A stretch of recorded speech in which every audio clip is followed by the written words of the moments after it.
La foule stationnait contre le mur, parquée symétriquement entre des balustrades. À l'angle des rues voisines, de gigantesques affiches répétaient en caractères baroques Lucie de la Mermour, Lagardie, opéra, etc.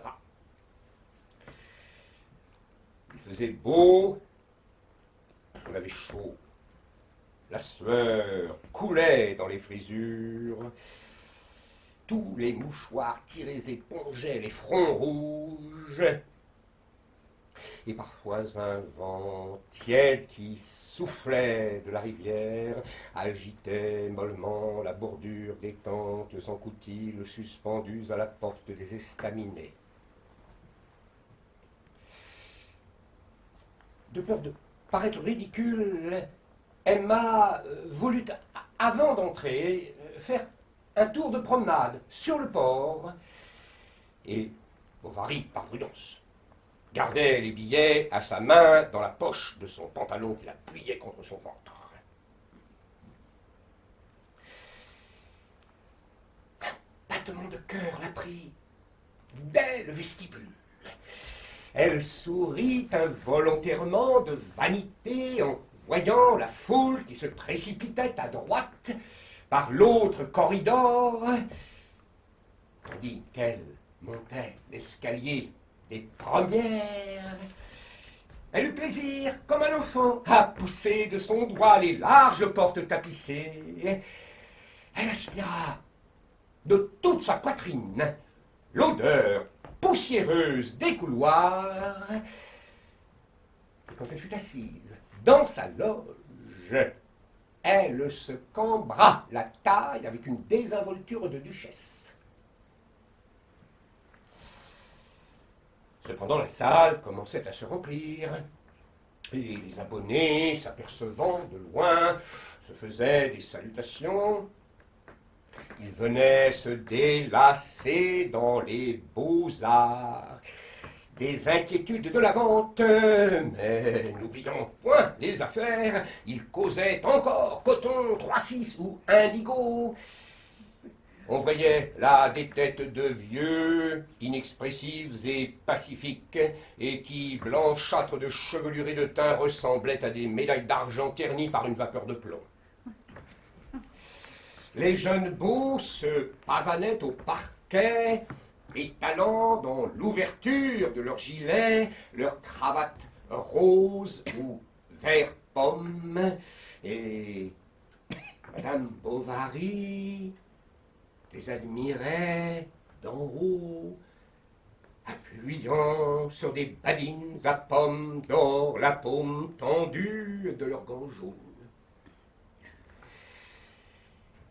Mais les bougies de l'orchestre s'allumèrent, et le lustre descendit du plafond, versant avec le rayonnement de ses facettes une gaieté subite dans la salle. Puis les musiciens entrèrent les uns après les autres, et ce fut d'abord un long charivari de basses ronflants, de violons grinçants, de pistons trompetants, de flûtes et de flageolets qui piaulaient. Mais on entendit 3 coups sur la scène, un roulement de timbales commença, les instruments de cuivre plaquèrent des accords, et le rideau se levant découvrit un paysage. C'était le carrefour d'un bois avec une fontaine à gauche, ombragée par un chêne. Des paysans et des seigneurs, le plaid sur l'épaule, chantaient tous ensemble une chanson de chasse. Puis il survient un capitaine qui invoquait l'ange du mal en levant au ciel ses 2 bras. Un autre parut, Ils s'en allèrent, et les chasseurs reprirent.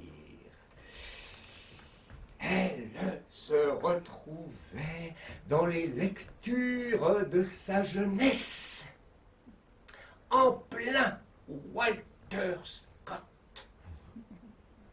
Il lui semblait entendre, à travers le brouillard, le son des cornemuses écossaises se répéter sur les bruyères. D'ailleurs, le souvenir du roman, complétant l'intelligence du libretto, elle suivait l'intrigue phrase à phrase, tandis que d'insaisissables pensées qui lui revenaient se dispersaient aussitôt sous les rafales de la musique.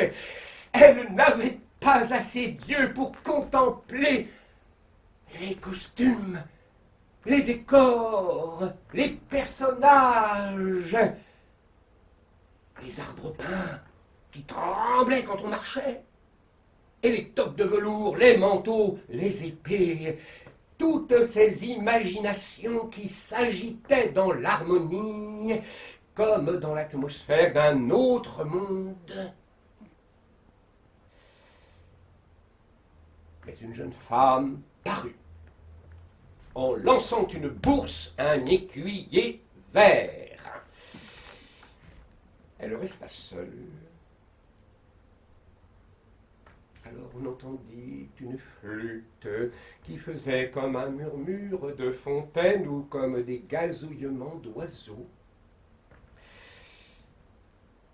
Lucie entama d'un air brave sa cavatine en sol majeur. Elle se plaignait d'amour, elle demandait des ailes. Emma, de même, aurait voulu, fuyant la vie, s'envoler dans une étreinte. Tout à coup, Edgar Lacardy parut. Il avait une de ces pâleurs splendides qui donnent quelque chose de la majesté des marbres aux races ardentes du Midi.